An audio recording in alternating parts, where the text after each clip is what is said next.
square miles and is bounded by a wall of sand up to about 110 feet or 34 meters high.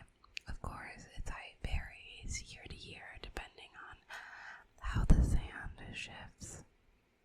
You can visit the dunes today and make the trek up and down, but be warned, every year there's always people who struggle to climb up to the top and need to call assistance.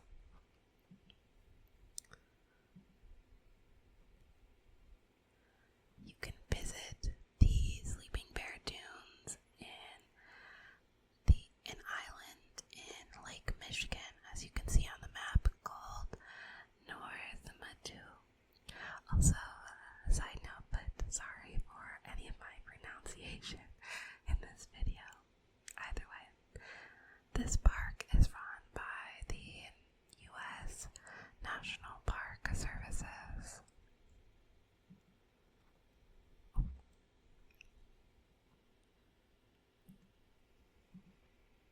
But how did these dunes come to be? The science explanation for the dune, and even the Great Lakes as a whole, is, in short, the Ice Age.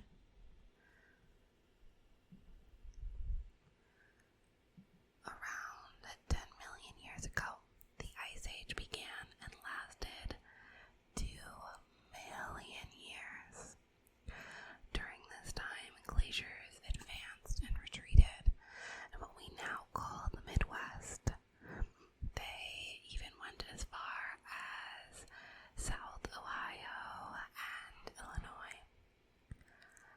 As these glaciers moved, advancing and retreating, they picked up rocks, gravel, and other debris, which became frozen into the lower layers of the glacier. This debris caused the glacier to become a powerful eroder, and along with this eroding power creating the dune sand, the glaciers carved out deep basins across the upper Midwest regions.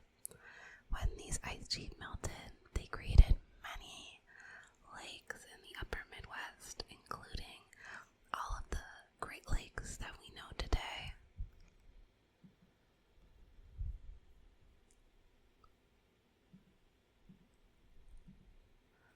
As you can imagine, these impressive dunes caused the native people of the land to speculate how they came to be. This leads us into the legend of the Sleeping Bear Dunes. These stories are an Anishinaabe oral tradition of this sacred place within their homelands in the Great Lakes.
swam off into the lake a long way. If you're familiar with Lake Michigan, you can understand just how far they had to swim. And of course, after a while, the cubs began to get very tired. And so the bear said, "Try harder. The land is not very far." And very soon they did come in sight of the land. But gradually the cubs got weaker, and only 10 miles away, with the land in sight, one cub sank into the water, and soon after, the other one also drowned. The bear's heart was broken, but she could do nothing for them. She waded ashore and lay down, looking out onto the water where her cubs had died. Eventually, both of them came to the surface as two little islands, and so the bear still lies there atop the dunes looking after her children.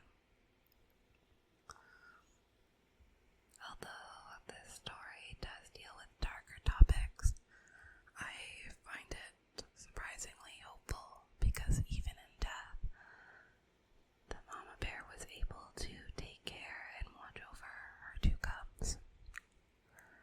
The second